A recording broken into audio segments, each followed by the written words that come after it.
Hi girls, my name is Khawla. I am the CEO and founder of Dignity Activewear. As a mom and as a business owner, I need to be very organized to be able to manage all my business tasks and all my mom tasks and all the tasks that come in between. So in this video, I'll be sharing with you my 5-step process that I use to get things done and stop procrastinating. So without further ado, let's get into the video.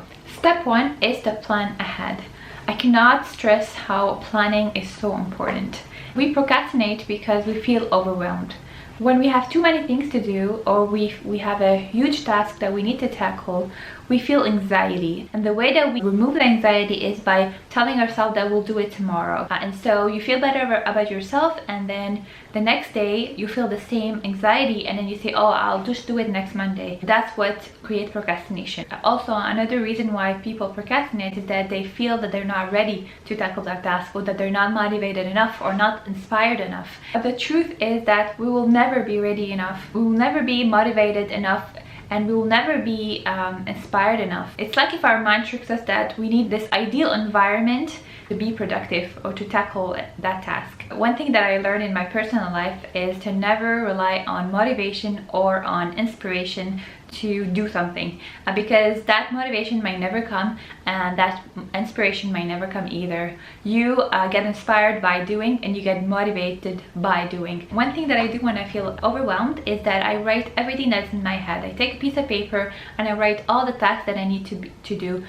It could be the tasks that I need to do the day or the week or the month, or really anything that comes up to my mind. Oh, I would like to do this in the future, so I'll just write it down with no timeline or anything like that. It's called a brain dump. So it's basically, instead of storing this information in your brain, you actually put it on a piece of paper, and that relieves a lot of anxiety already. So then when you have everything in front of you, you can start planning for your week. Choose a day of the week that you'd like to do your planning. For me, it's a Sunday. So what I do is I take my master task list that I created from my brain dump, and I take my calendar. Then I plug 2 to 3 tasks per day for the tasks that I have to do in my business, and 2 to 3 tasks per day that I have to do for my life, like let's say doing groceries, cleaning up the bathroom, or whatever.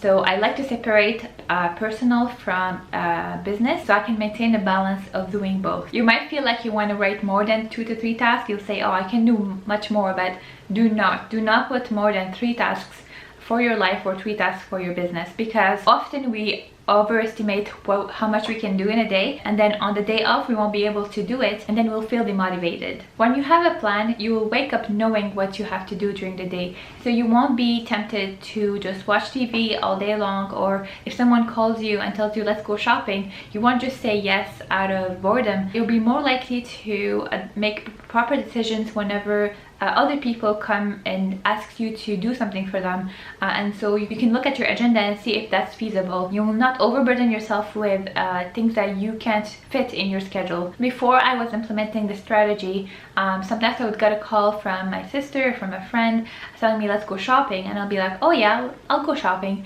just because even though I had a lot of things to do, I didn't they were all in my head and I didn't have a plan, and so I would just procrastinate by going out. So my second step is to just do it. Yes, just do it. Look at your to-do list of the day, pick one task and just do it, with no emotion, with no thinking, with nothing. Just do it.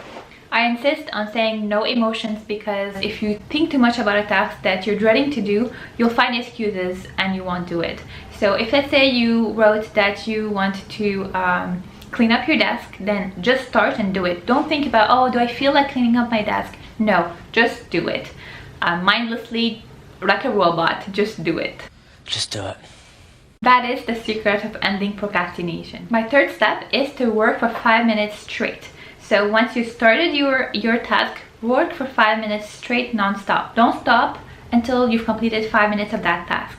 I will promise you that after 5 minutes, you'll feel a lot more motivated to do that task. You'll have ideas will come, you'll feel more inspired, you'll feel concentrated, and you would want to continue your task until the end. My fourth step is more actually a tip. Do not multitask while you're doing your task. Why is that? It's because when you multitask, you are dividing your attention between 2 tasks. It's actually more unproductive, and it will take you more time to do the task that you're doing. So for example, you're trying to write an essay, but you want to put a YouTube video to watch. Your attention is actually divided between the two, and so you'll be less productive and less concentrated on your essay, and also you want to get much out of the video because you're also distracted. The general rule is to not do two things that take up the same space in your brain. So for example, listening to a video, you still need to think about the words that are being said, and when you write, you still have to think about the word that you want to write. And so they're both competing for the same cognitive skill, and so both performances will be low. Exception, of course, is when you are doing a mindless task. For example, washing the dishes. Of course, you can put an audiobook and listen to it, because they're both not competing for the same cognitive skill. And my fifth and last tip is to reward yourself. Once you have achieved the task, take a break. Take a 5 to 10 minutes break. Go watch the YouTube video that you wanted to watch. Go eat, take a nap, whatever you want to do to reward yourself for doing something that you wanted to procrastinate, and you will recharge your ability to tackle the next task. So that's it for this video. I hope that you find it helpful and that you can implement these 5 steps to your own life. In my next video, I'll be diving into more details on how I plan my week and what scheduling system I use. So make sure to subscribe to my channel so that you don't miss any of my future videos, and like this video because it supports my channel. Thank you so much for watching, and I'll see you in my next video. Bye!